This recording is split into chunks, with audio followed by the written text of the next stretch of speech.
Andrew et Emma avaient convenu de se rencontrer pour un rendez-vous à l'entrée du parc à 9 h du soir. Mais il y avait un léger problème. Les montres d'Andrew et d'Emma indiquaient toutes deux la mauvaise heure. La montre d'Andrew retardait de 3 minutes, mais il pensait qu'elle avançait de 2 minutes. La montre d'Emma, en revanche, avançait de 2 minutes, mais elle croyait qu'elle retardait de 3 minutes. Lequel d'entre eux pensez-vous sera en retard pour le rendez-vous?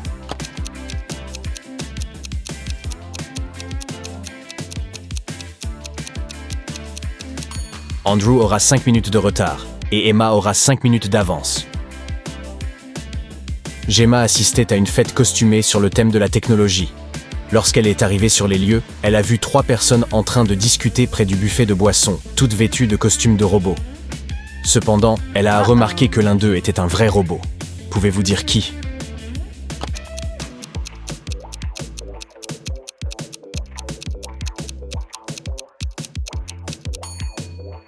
Tout le monde tient un verre à la main.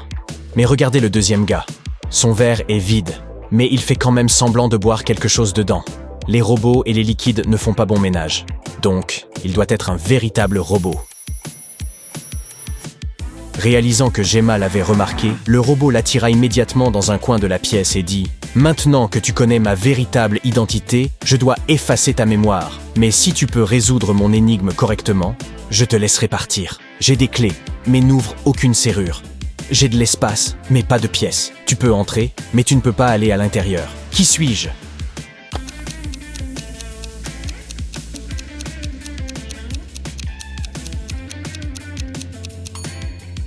La réponse est un ordinateur. Janice, Candice et Demeter étaient 3 sorcières qui se souciaient beaucoup de paraître jeunes et belles. Mais l'une d'elles avait en réalité 100 ans. Peux-tu me dire laquelle?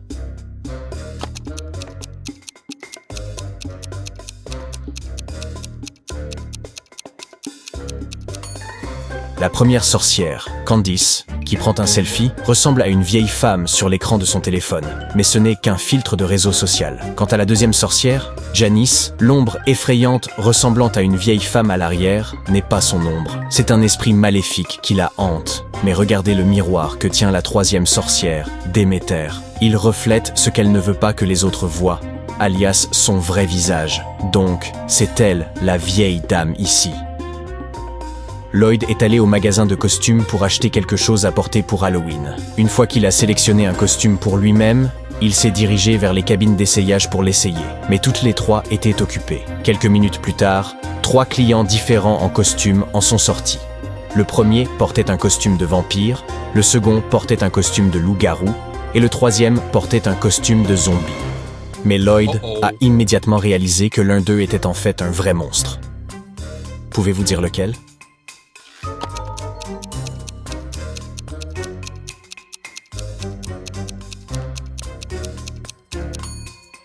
Regarde les miroirs devant les cabines d'essayage. Le client en costume de vampire n'a pas de reflet.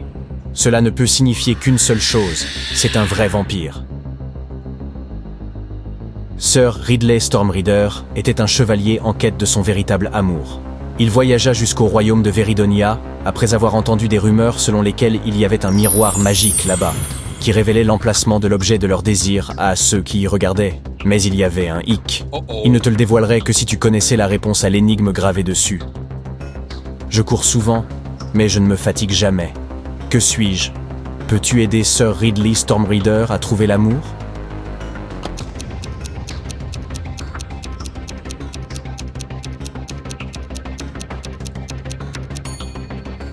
La réponse correcte est l'eau. L'inspecteur Banner inspectait l'Académie d'Histoire et de Sciences. Lors de son inspection, il remarqua que chaque fois qu'il posait une question à la classe, tous les élèves levèrent la main en réponse. De plus, même si l'enseignant choisissait chaque fois un élève différent, la réponse était toujours correcte. Comment cela fonctionnait-il?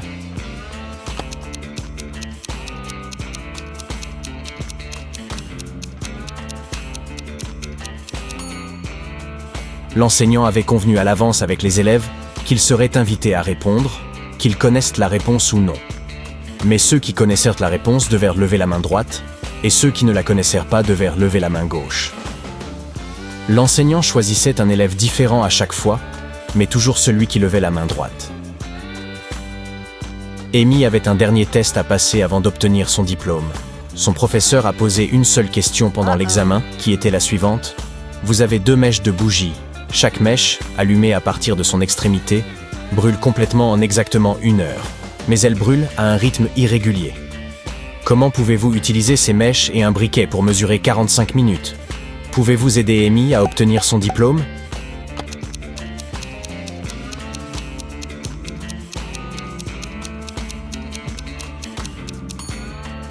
Il est nécessaire d'allumer simultanément la première mèche aux 2 extrémités, ce qui vous donnera 30 minutes. Simultanément avec la première mèche, vous allumez la seconde mèche à une extrémité, et lorsque la première mèche est consumée après 30 minutes, vous allumez la seconde mèche à l'autre extrémité, ce qui vous donnera les 15 minutes restantes.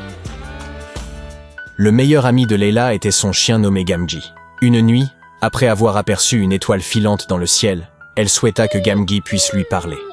Puis soudainement, l'étoile prit vie devant elle et dit « Je réaliserai ton vœu si tu peux répondre à cette énigme. » Toujours vieux, parfois nouveau, jamais triste, parfois bleu, jamais vide, parfois plein. Ne pousse jamais, tire toujours. Qui suis-je?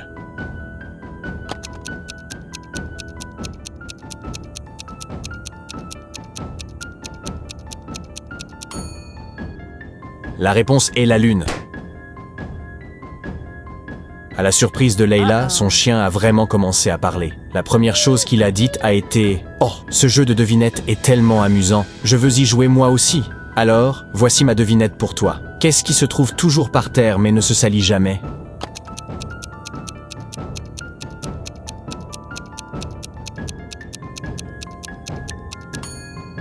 C'est une ombre. Jamie se tenait au bord d'un lac circulaire. Le lac mesurait 61 mètres de diamètre, et il y avait une petite île directement au milieu. Il y avait un grand arbre à côté de lui et un grand arbre au milieu de l'île. Jamie devait se rendre sur l'île au milieu du lac, mais il ne savait pas nager. Il avait un peu plus de 61 mètres de corde. Comment peut-il utiliser cela pour y arriver ?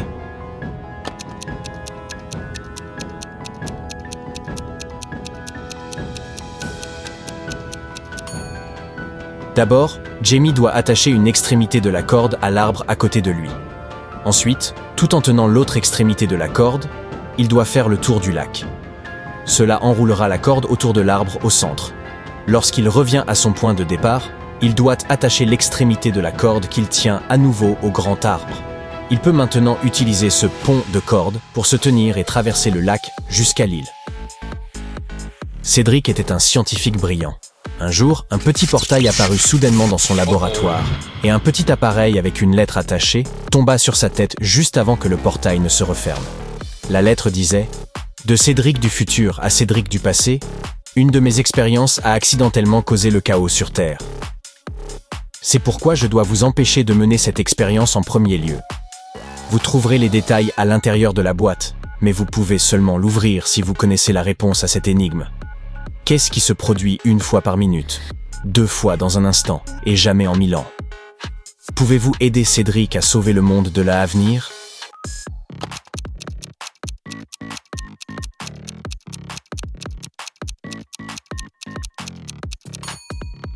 La réponse est la lettre M.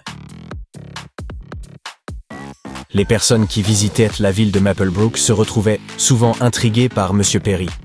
Il avait la réputation d'une personne pas tout à fait intelligente.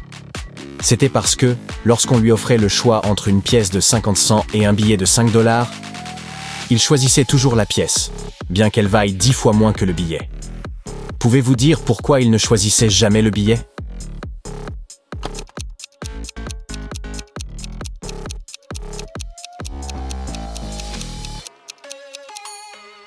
Eh bien, il n'était pas si stupide après tout. Vous voyez, il a compris que tant qu'il choisirait la pièce de 50 cents, les gens lui offriraient de l'argent pour qu'il choisisse, et si jamais il choisissait le billet de 5 $, les offres d'argent s'arrêteraient et il ne recevrait rien.